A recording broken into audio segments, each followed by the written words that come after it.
Hello and welcome to Media 7. I'm Russell Brown. In this week's show, we'll look at the film festival, past and present. But before that, when TVNZ News and Current Affairs announced a shake-up that involved redundancies, critics were swift to decry what looked like another round of cuts. But there's more to it than that. Indeed, the gathering and delivery of news is to be entirely restructured. It's the culmination of a year's research into what other broadcasters are doing to keep abreast of a world where news happens around the clock and on multiple screens, and not just at 6 p.m. on the telly. I went to talk to TVNZ News and Current Affairs Chief Anthony Flannery. Well, Anthony, you've said you've been looking at new models for news delivery all over the world for the past year. Which ones in particular have you been looking at? The funny one was NRK in Norway. It's the same sort of state commercial model we are, and they've been doing it for a good number of years now. But principally the BBC. The BBC's been working down this avenue for a long time, and it's highly successful then. The other ones are CNN. ABC Australia is actually going down this route as well, so they're introducing, I suppose, the request for their reporters all to be able to do desktop editing. The reality is we've got the situation where there's reduced revenues, there's reduced budgets for news and current affairs, increasing fragmentation, and an increasing demand from news consumers to what they want and where they want it, specifically about where they want it. They want on wherever and whenever, on whatever device or screen in which they can get it. Has News and Current Affairs been struggling to do that sort of delivery up till now? Right through the day, every device? Yeah, I think so, and it's been a major culture shift for many people in News and Current Affairs to come across that.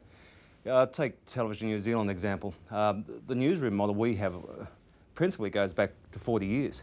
So we had a model for the gathering and production of our news product, which was designed around servicing one bulletin per evening. Over those decades, though, we've got this profusion of different bulletins and services. So we've got, if you look at TVNZ now, we're going from 6 a.m. Till post 11 on TV1, TV2, TVNZ 7.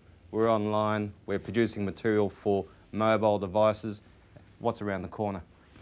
Give me a scenario here. Tell me what happens. Say you've got a story that comes at 11 o'clock in the morning, you've got a reporter out there, not a crew, but the reporter's got the netbook, been trained up.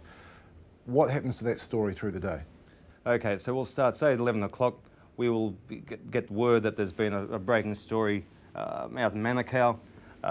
We will get that directly online. If it's a major breaking story, we'll get it on air as soon as possible, but this has got to be a breaking story. Otherwise, we were looking at doing either a cross or some vision to go into the midday bulletin. Once again, depending how big it is. We are updating online at the same time. We are then looking at what we're going to do for our 4:30 bulletin, and then planning ahead for 6 p.m. In the meantime, they also might be supplying phoners or getting vision back for our hourly updates on TVNZ 7. We're getting that information out on mobile devices as well. If you've got iPhone apps or whatever, it's all going there. So it is not time just for the one bulletin. It's multi-platform, around-the-clock sort of servicing. And the way we're looking at it, it's not just going to be the reporters. We're also looking at our crews to be working as almost journalists as well. They'll be field producers. So they might be getting out there, getting a few stills or something, and flicking those straight back to get online. So not only are we getting the copy, but we're also getting the visuals to go with that online.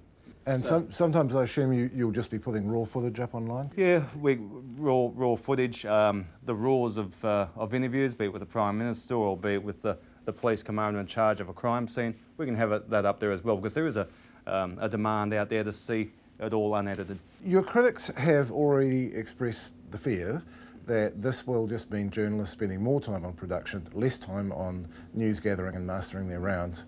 How are you going to avoid that happening? Yeah. I think most of the critics who have made comment about this, I think they're dealing with an old world of media. In fact, what we're trying to do here is also enhance our journalism, move our staff away from just being reporters, but to be journalists as well. Now, we're asking our reporters to cut tracks where and when possible, but we're not saying you have to do it all the time. So they've got a late-breaking story or a new development and story which they're working on. We have got resource on the production desk. We're actually upping the number of producers we have on the desk. People who've got some journalistic background. They can actually help cut. We're still maintaining our a pool of editors there as well for the high-end cuts.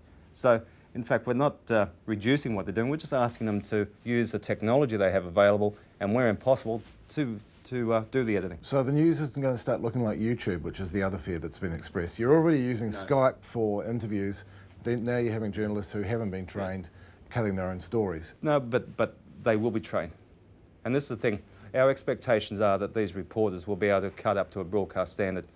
We're not asking our staff to do things without full and thorough training. So wrapping around this project, we're doing some really robust training.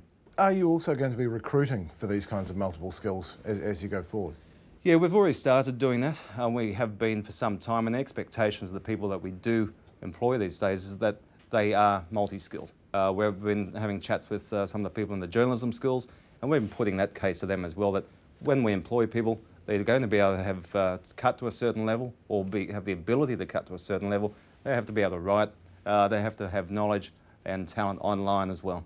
Realistically, the journalists who are going to take to this best are probably going to be the younger ones, which raises the eternal fear in news of a loss of institutional knowledge. If you've got a newsroom full of kids who can cut their own stories really well, that's great. But what if they don't know what a trade union is? The reality is, in other markets around the world, it's not just the young kids who are doing this. We're finding a lot of seasoned reporters, those who actually enjoy the game, the business of journalism, of telling stories, of gathering stories. They're the ones that are actually out there adapting even more quickly than others. One of the stalwarts of the Washington Press Gallery, I think is one of the longest serving reporters down there, who's now fronting ABC's web news service at age 70. And he put his hand up and said, "This is the future, I want to do it." There is a reality that a lot of these young kids are going to be the future, but it doesn't mean we're going to dismiss the talents and the experience of others. This all sounds a really nice structure for doing this sort of thing and for getting news in faster and more directly. I've spoken to people at the BBC about how difficult it is, and they've really struggled with it. I mean, is it going to take a little while to get right? Like any news scheme, it's going to take time, and there's nothing sure that we're going to make mistakes in this. We're going to have errors and we're going to learn from those, and we've put our hand up already and say there are going to be mistakes as we go. One of the things we're putting in place to ensure that we can help our reporters get material out as best as possible is to have this enlarged and enhanced production desk, so that we can bring different sources of material in, help the reporters if they're in the newsroom or outside the newsroom, to pull all this material together and then to distribute it as effectively as possible. Are there going to be arguments over who gets the stories? Because if you've got someone contributing to this pool who's on one program or on an earlier bulletin, the call's going to be made at times that no, you can't have that story for your bulletin, we want it over here. Russell, will be like any newsroom, there's always going to be arguments about that. You're always going to have the difference of opinion between the current affairs programs, but we're getting what we believe is a mature system here, so that there is a call made on this. Our managers in these different programs have been really good and they've come on board about this. So there will be differences, like there always will be, but there will always be an outcome. The other thing that some of the other news organisations we've talked about have done to respond to the changing world is had their reporters be, not only write blogs but post comments on other sites, link to things like that, and become, absolutely engaged. It's going to be okay to use social media at your desk because that's the way a lot of stories emerge now. Can you see that happening here? Without doubt. Social media is the new media of the 21st century. So we'd be silly, foolish even if we didn't adapt to that. Are you on Twitter? I'm not. I think you should be. I should be too. Does this change in any way the way you handle foreign news? Because we've talked about going out and getting stories around us. What about the way stories that are coming into the country? Well, we've got people in New York, London and Sydney, and we're fully committed to that. My plan and my dream is actually to have somebody in China. If anything, I want to enhance our overseas reporting ability. The ABC is preparing to go out with a dedicated 24-hour news channel. Can you ever see that happening here? I'd love to, but unfortunately we don't have the income that the ABC does. I think last year they got an extra $20 million. That's something which we can only dream of. They're a fully funded national broadcaster. We're a commercial operation now principally. We look at what the BBC does, and it's amazing what we could do if we had licence fees to enhance our income. But no. So what we are doing is working what we can within TVNZ 7 at this stage. So we've got 10-minute bulletins on the hour. We have a really nice chunky bulletin between 8 and 9. So we're branching out in those ways. Let's go forward a year. How are things going to look different, firstly on the screen and then in the newsroom? What we have to do to be a successful news organisation is actually to give something different. So when people turn on to any of our bulletins or go online, they're going to have a different news experience and get some new information. So what we're hoping to do, and I'm confident about doing this, is having more enterprise journalism, more original journalism. So when people do turn on at our flagship bulletin, maybe at 6 p.m. or tonight or on breakfast or one of our other programs, they're going to get something new, because that's what the whole business is. It's all about what's new. Anthony Flannery there. He's currently on the road trip south to explain the changes to staff. Also on the road, Jose Barbosa. You may have known about the New Zealand Youth Parliament, but did you know there was also a youth press gallery? It's a beautiful day here in Wellington, and while Parliament is usually the domain of the ministerial perk-gobbling Old Boys Brigade, today is very different. Run by the Ministry of Youth Development, the Youth Parliament happens every 3 years and gives school kids a chance to experience what it's like to run a country into the ground. But it's not only future politicians who get to scuff their shoes on the halls of power. 10 aspiring political journalists from around the country form the Youth Press Gallery. We were curious to find out what these young Turks thought about the relationship between journalist and politician.